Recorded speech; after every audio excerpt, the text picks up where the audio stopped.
Tsy ananany fanjakana vola ny orinasa AAA angataka fisokafana ny mpiasa.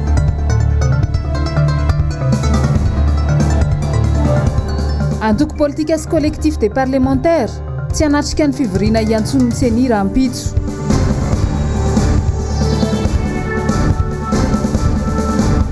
Sehatra tsy miankina miady irery amin'ny fiatrehana ny krizy. Manano mbola tsara ho antsika jiaby izay manaraka ny fahitalavitra MBS amin'izao matonaly izao talata faharoa amby roapolo ny volana Septambra taona 2024. Tonga soa ato amin'ny fotoana ny vaovao manano karibo amintsika jiaby ny tenako anaraka ny vaovao hatramin'ny farany. Araka n'izany dia hiditra amin'ny havotaty ny vaovao atsika nampiantso mpanano gazety androany ny solotenan'ireo mpiasa ny orinasa AAA filazana ny zava-misy amin'ireo mpiasa no tena anton'ny resaka tetsy amin'ny magrobe oririka ary angatahana fanokafana ny orinasa ihany koa amin'ireo tompon'andraikitra. Asin'Andriamalala sy Manora Andriamalala no teny antoerana. Ny 20 Aogositra lasa teo nakaton'ny fitondram-panjakana ny orinasa AAA etsy magrobe oririka.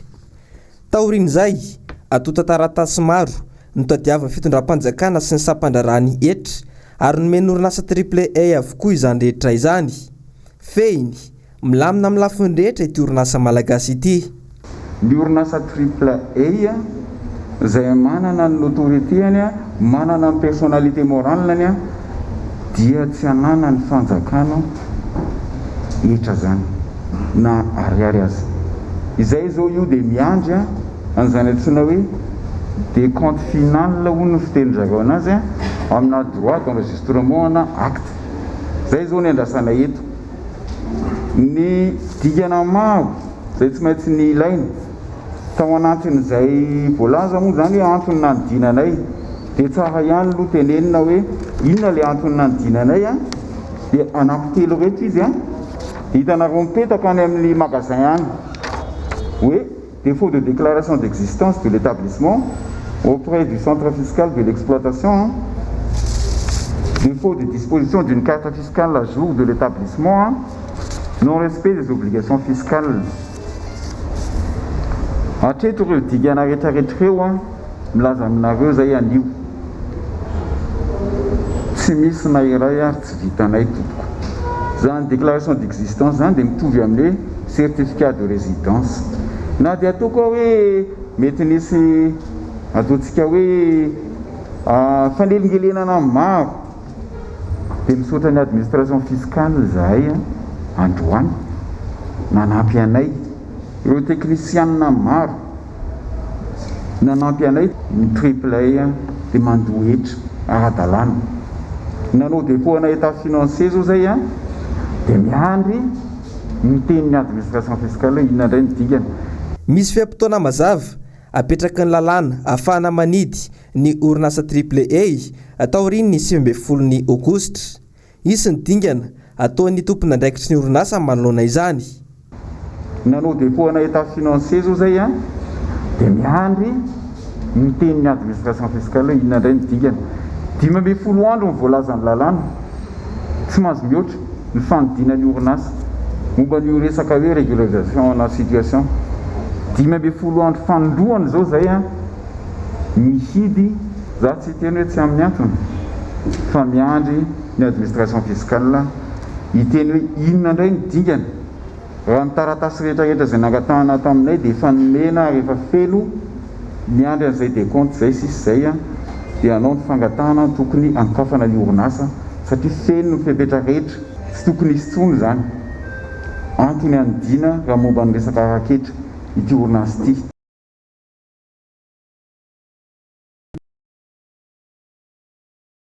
Tsy misy ny fepetra raisy ny fanjakana amin'ny anokafana ity orinasa malagasy ity. Fa androany zay miantson'ny fieritreretantsika rehetrarehetra tsy ny bibitsona hoe mety ho faty fa noho nyity urgence sanitaire noho nyity pandémie eto amintsika ity mety le olombelona ao anatin'ny fiariny dia ny orinasa no faty dia ny vahoaka miara-miasa aminay reo mpiasa reo fiarina maro ao ane misy mpamboly mamboly garana mamboly mananasy mamboly an'ireo voankazo rehetra ilaina, le piompiomby amin'ny produit laitier, ny ronono. Hitanareo reny mihelika hoe mba reny a tsy fiantsiana fanjakana akory, fa entina mba hitenenana hoe misy lozan'ny tatao eto. Ary zay a raha nandraraha izahay nanao ny fifanarana tamin'ny tikosy magro, an'izay le hoe fanifany le tsy mividy ny fananany zareo a, zay zany aloha atao mazava tsara, le tsy mividy ny fananany président Valmanana zany. Ary zay manatrosa amin'ny olona maro, manana fournisseur maro miara-miasa, manana client maro. Niverinay fa mpandrarahany filohan'ny repoblika alohan'ny nahatonga azy filohan'ny repoblika, fatany zany marary amin'ny fandrarahany zany, fanidina orinasa zany. Izahay raha mbola mezaka ankehitriny ny andeha amin'ny ara-dalàna le retsy niangavy zay ny président de la république. Androany tsy anto farany fa ianto zay androany.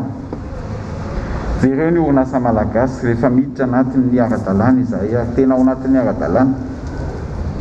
Zay vonina ny fanelanelana amin'izay tokony anelanelanana, an'izay heverinareo hoe mety mbola manakana ny fiarinay.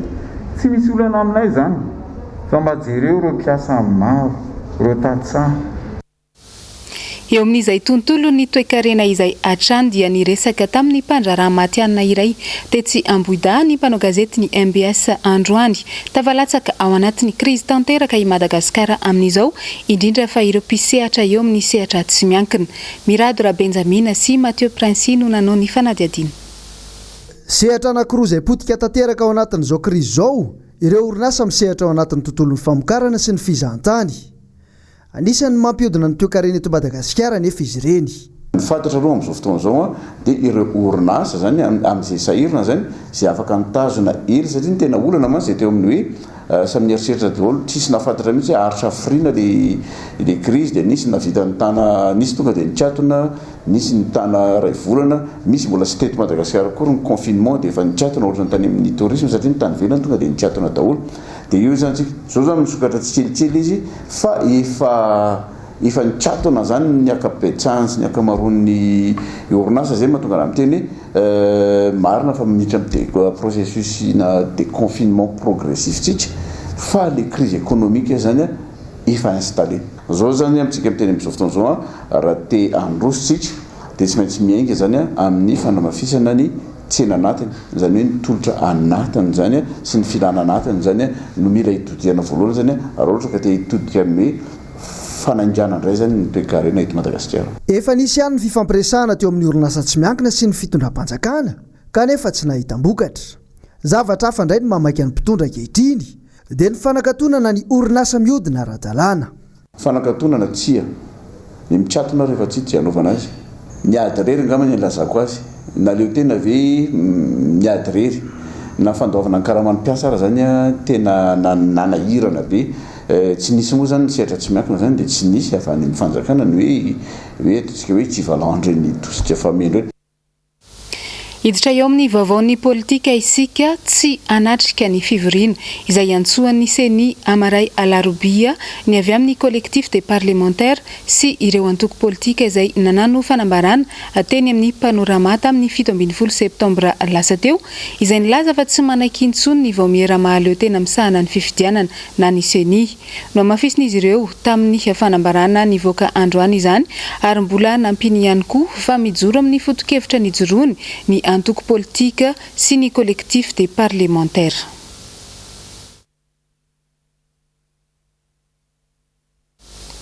Eo amin'izay tontolo ny politika izay hatrany nanano valandresaka ho an'ny mpanano gazety teny amin'ny fibetoerany tetsy Antanimena androany ny avy amin'ny KMF Knoe.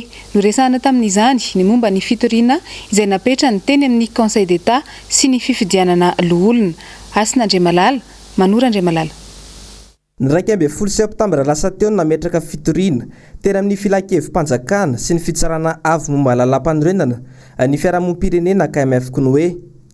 Votoaton'ny fitoriana ny tsy fahatomombanana amin'ny lafiny maro amin'ny irosona ny fifidianana LOHOLONA. Tsy ny lalam-panorenana irery no hitsakotsahan'ny mpanatanteraka fa ny lalàna mifeny fifidianana ihany koa. Ny lalàna amin'ny fehin'ny fifidianana dia mametraka fa any amin'ny fotoana maintany ny tokony hanaovantsika ny fifidianana. Izay tsy miditra débat loatra, tsy miady hevitra loatra amin'ilay tenenin'ny mpanao politika sasatsasany hoe ary nanaona ny tamin'ny 2015 satria lasa izany fomba firesaka izany lasa mitarika antsika hifaninana any amin'ny ratsy. Rehefa misy anankiray manao ny tsy mety izany eo dia hifaninana makany amin'ny tsy mety ve isika? Fantatry ny tompona andraikitra ve fa nahafaty olona nge nahafaty mpifidy vaventy anie iny fifidianana loholona tamin'ny 2024 iny nisy mpifidy vaventy nge lasa ny rano tamin'iny ary tsy anankiray fotsiny ary tsy toerana ray fotsiny. Ankoatr'izay dia mbola sakana lehibe amin'ny fanatanterahana ny fifidianana loholona inona atao letrezana io ihany koa ny momba ny tsy fahafenoan'ireo mpifidy any amin'ny komunina maro. Mipetraka ny fanontaniana ato anatin'ny KMF hoe fanabeazan'olom-pirenena amin'izao fotoana izao. Ny olona viaiza sa ny olona manahoana sa ny karazan'olona manahoana no manana zo ambonimbony tokoa noho ny hafa eto amin'ny tany Repoblika Malagasy. Zafady eto amin'ny tany Repoblikan'i Madagasikara. Hazavaina kely ilay izy. Rehefa maheno mpikambana ao anatin'ny gouvernement, tsy haina mpitarika gouvernement amin'ny teny fa tsy olana io fifidianana io satria tovy ihany ny vokatra. Na ampy nisy an'ny mpifidina tsy ampy. Ho anay eo anivon'ny KMF hoe fanabeazan'olom-pirenena fantatra roa zany izahay tsy mbola nametraka olana tamin'izay vokatry ny fifidianana mihitsy fa izay nametraka olana tany amin'ny fomba fanatotosana fifidianana trany hatrany.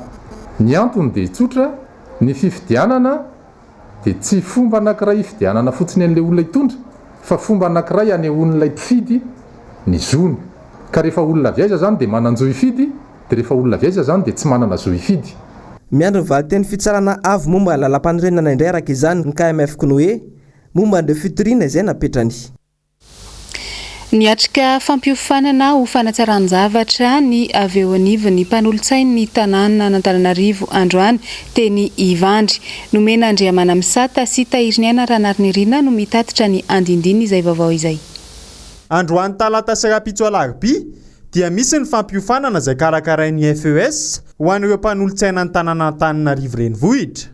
Tsy kiakitra mantsy tato ato fa nisy ny fifanolanana teo amin'ny fahefanam-panatanteraka na ny ben'ny tanàna Antananarivo sy ireo mpanolotsaina indrindra tamin'ny fanapahana ny fampandaninana ny teti-bolan'ny commune. Manontany moa zany ny olona hoe inona no antony mahatonga ny mpanolotsaina tiako Madagasikara manatrika an'ity fiofanana ity dia tsotra ihany, renforcement de capacité mahakasika ny resaka budget izy ity ary fantatsika tsara fa be dia be ny resaka nandeha manodidina an'izany.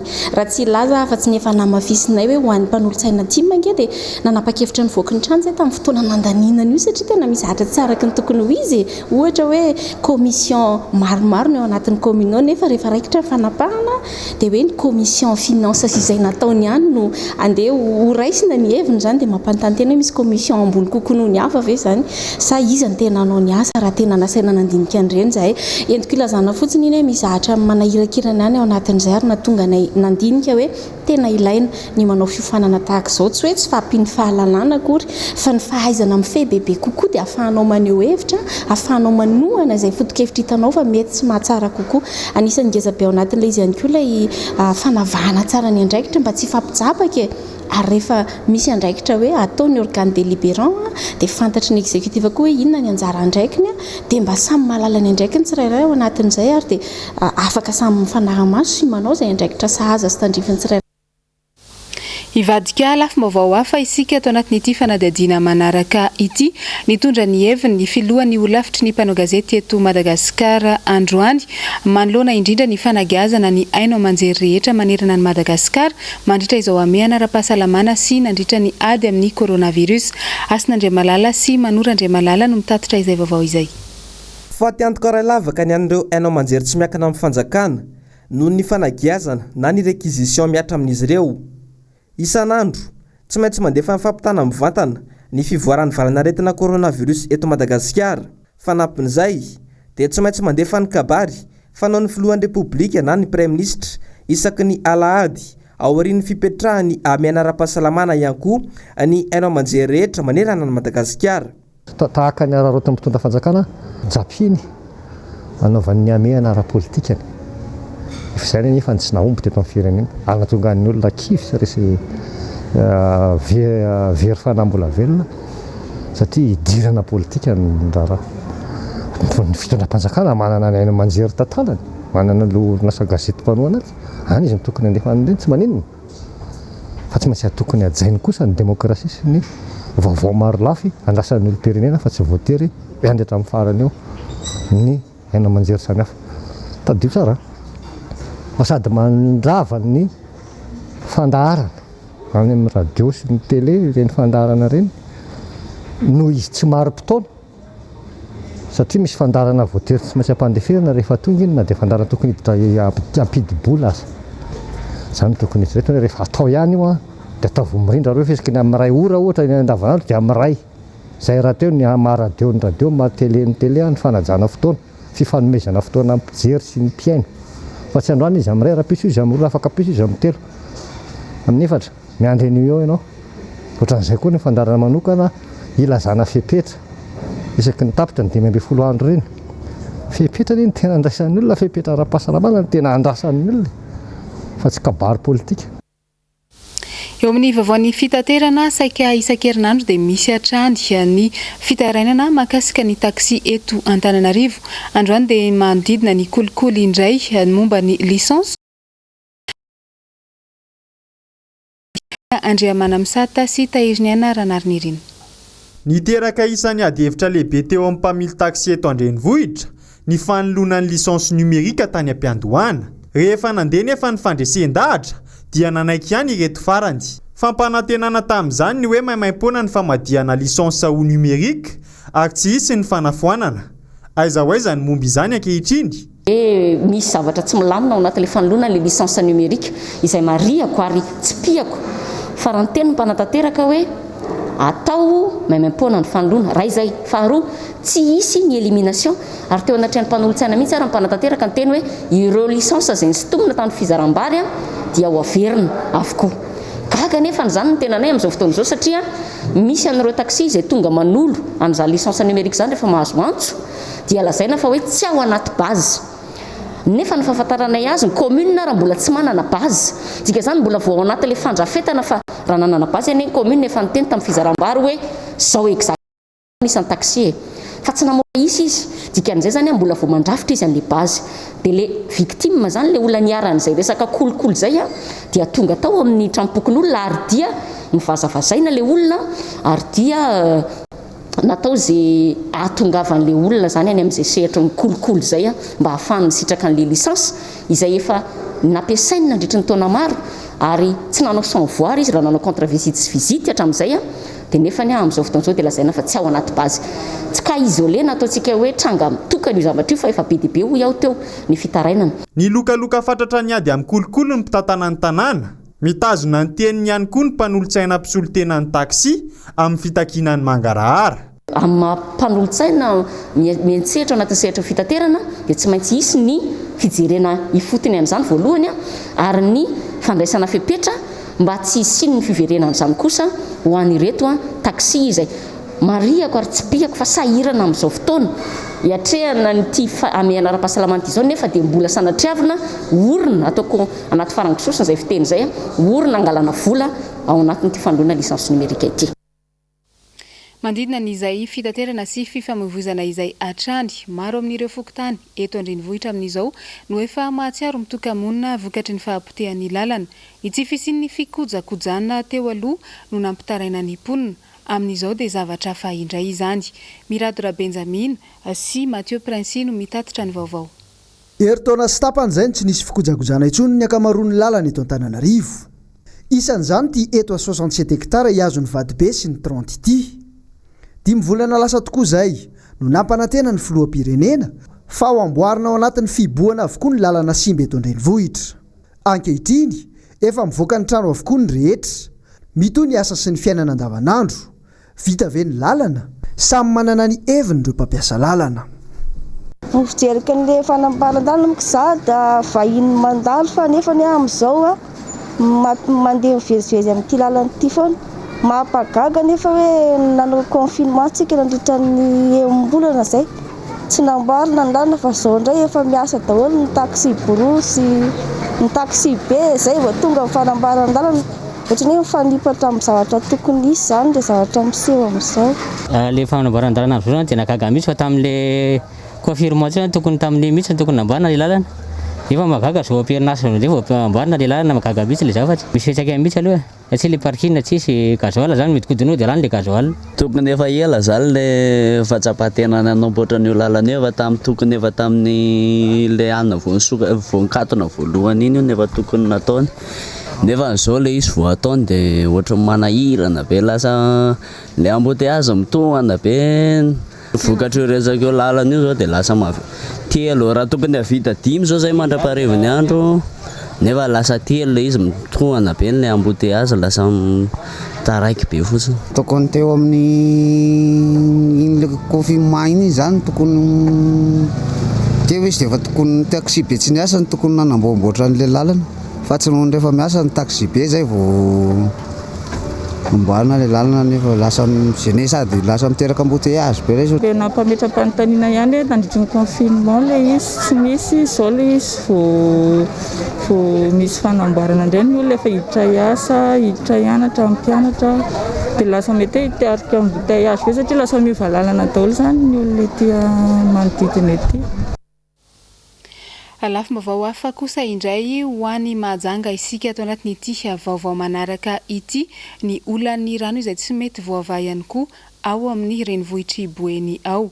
Ny mpanao gazety ny MBS mahajanga no mitatitra an'izay.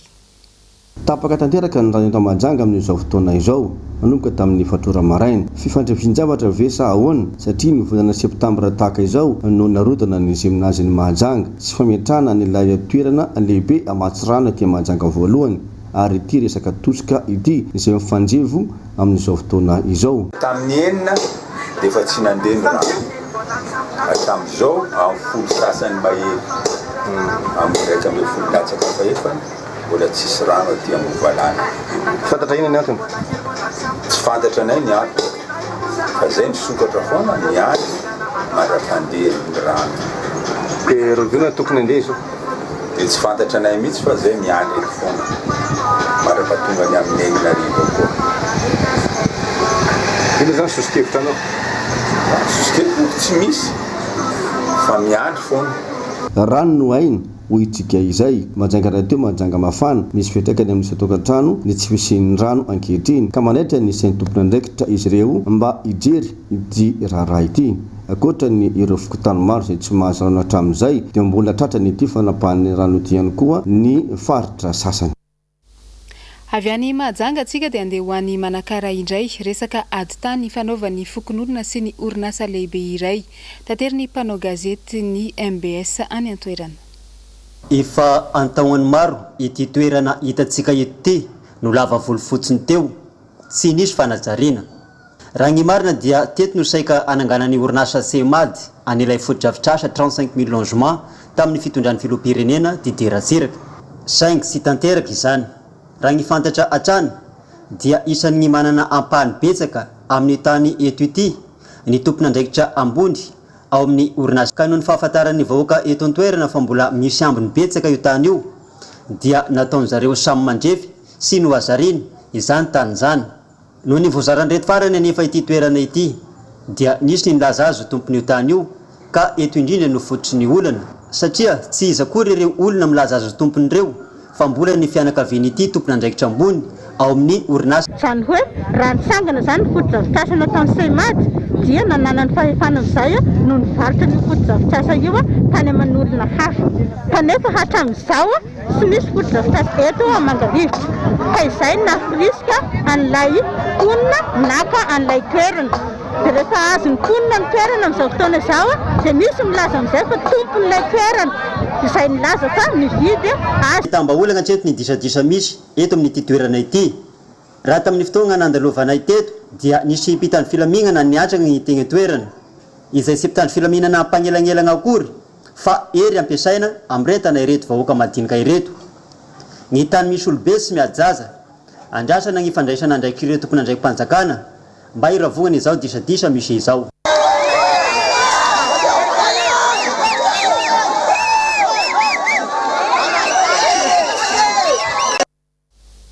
Eo amin'ny pejy fampianarana kosa no anoizana ny vaovao nidina 280 faingo aotra valo isanjato ny tapahafahana fanadinana CEPE tao amin'ny Sisko ny Ambatondrazaka raha toka 370 faingo roapolo isanjato izany tamin'ny taondasa. Ny visin'ny valana retina COVID-19 no antony iverina fanatonga izany hoy ny chef Sisko any antoerana. Fanadidina nampitainy mpanao gazety ny MBS Ambatondrazaka.